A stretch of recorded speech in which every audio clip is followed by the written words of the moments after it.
De tout temps, l'homme a voulu conquérir de nouveaux territoires dont il ignorait encore l'existence. Le plus connu est sans aucun doute Christophe Colomb après la découverte des Amériques en 1492. Un autre est probablement la course à la conquête de la Lune et plus récemment Mars, avec le projet d'Elon Musk. Mais entre Colomb et Musk, on parle de 630 ans d'écart, et de 600 ans pour la conquête de la Lune. Pourtant, entre-temps, l'homme ne s'est jamais arrêté. Antarctique, terre de glace. Dans les années 30, seules 2 expéditions sont parvenues à rejoindre son pôle, et une seule est revenue en vie. Finalement, rien de plus qu'un glaçon dépourvu d'intérêt autre que scientifique. Sauf que non, uranium, thorium, or, charbon, mais aussi et surtout...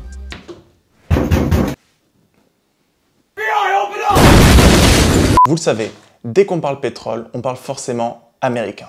Et en 1937, on ne fait pas exception à la règle, car le président Roosevelt est bien décidé d'y planter son drapeau. Mais pour ce genre d'expédition, il vous faut quelqu'un de... expérimenté. Un vétéran de ce genre de territoire, et il se trouve que les États-Unis ont la personne qu'il faut. L'amiral Byrd. Il a déjà survolé 2 fois le pôle sur des expéditions précédentes. Mais là, ce sera différent. Il mettra le pied au pôle avec ses 5 comparses. Sur le papier, comme souvent pour ce genre d'expédition, tout se passe bien. Roosevelt embauche Thomas Poulter, un ingénieur de l'Institut californien des véhicules blindés, pour chapeauter le projet. Pendant 2 ans, ils développeront un véhicule révolutionnaire, un hôtel sur roue capable d'une autonomie de 1 an. 16 mètres de long pour 6 mètres de large, 27 tonnes, 8000 km d'autonomie. Bref, une véritable machine de guerre, et tout ça pour 150 000 $.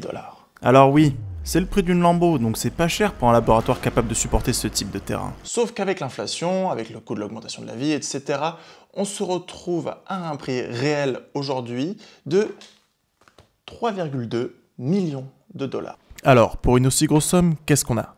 Déjà, une immense plateforme motorisée par 2 moteurs diesel servant à la fois de chaufferie pour les habitants et de générateur pour les 4 moteurs électriques aux roues.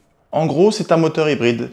En même temps, profiter du couple disponible avec les moteurs électriques, avec l'autonomie qu'avaient à l'époque les diesels, c'était un coup de maître, il faut bien le reconnaître. C'était tellement spacieux qu'il y avait un lieu de vie pour 4 personnes et surtout, très important dans le cahier des charges, un chien. Mais le secret de l'ASC, l'Antarctic Snow Cruiser, c'était certainement son système de suspension hydraulique bien avant Citroën. Pourquoi? Tout simplement parce que l'avant et l'arrière pouvaient se baisser simultanément, permettant de franchir des... Tout simplement en se servant de l'avant comme luge propulsée par l'arrière, puis faire l'inverse en se faisant tracter par l'avant pour tirer l'arrière comme une luge au-dessus des crevasses. Mais on verra plus tard, cette technologie était... bancale, je crois que c'est le terme. Construit en à peine 6 mois, ils n'ont pas le temps de le tester qu'il est déjà envoyé vers le pôle. Sauf que le plus gros problème de ce véhicule est sans aucun doute ses dimensions hors normes. La solution, relier Chicago à Boston par la route. Premier problème, la vitesse annoncée de 48 km/h sera finalement divisée par 4. Et finalement, le voyage qui devait durer que 8 jours sera de 3 semaines. Enfin, si ça avait été le seul problème qu'avait rencontré ce véhicule. Parce que bon, le problème c'est quand on fait un véhicule de plusieurs tonnes, voire dizaines de tonnes, 27 pour être précis, on se retrouve forcément avec un souci au moment où on va devoir le transporter vers le bateau. Mais bon, on se dit un véhicule tout-terrain, il n'y aura pas de souci, sauf que non, parce qu'en fait, au moment de se rapprocher de Boston, tout simplement, l'ASC viendra se caler dans un fossé. Prévu pour traverser des crevasses donc, mais pas des fossés. Mais ce problème eut au moins le mérite de briser un record, celui du plus grand bouchon, avec 70 000 véhicules bloqués derrière lui. Mais bon, il arrivera finalement à Boston, il est prêt à embarquer, ça y est, il va bientôt rejoindre son lieu de prédilection, l'Antarctique. Sauf qu'arrivé là-bas, le véhicule fera une dizaine de bornes avant d'être stoppé. Ouais, je sais pas si vous le saviez, mais il a été testé sur du sable. Et je sais pas si vous le saviez encore, mais le sable et la glace couverte de neige, bah ça adhère pas pareil. Ils se sont dit, on va mettre des super pneus lisses. Des pneus lisses, c'est une première bonne idée. Non. Bon, arrivé là-bas, le véhicule patine, il n'avancera pas. Alors, pour se dépatouiller, l'expédition décide d'utiliser le deuxième jeu de pneus. Et là, il commence à avancer. En marche arrière. Avec des chaînes. Alors, forcément, on se dit que rejoindre l'Antarctique dans ces conditions, ça va commencer à être compliqué. Alors la mission est juste abandonnée et le véhicule est laissé ici comme laboratoire fixe.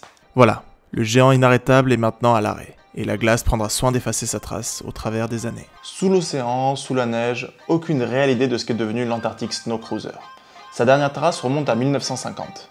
Comme pour le projet de Moonbuggy dont j'ai déjà parlé sur cette chaîne, on se retrouve ici avec un projet dont les contraintes ont été mal évaluées par manque d'informations. Mais grâce à ce genre d'expérience, la technologie peut évoluer. Si ce genre d'histoire vous plaît, n'hésitez pas à vous manifester en commentaire ou avec un like en vous abonnant, et peut-être que la prochaine fois nous pourrons parler de Citroën et de la conquête des glaces. C'était Mario pour le hangar. Ciao!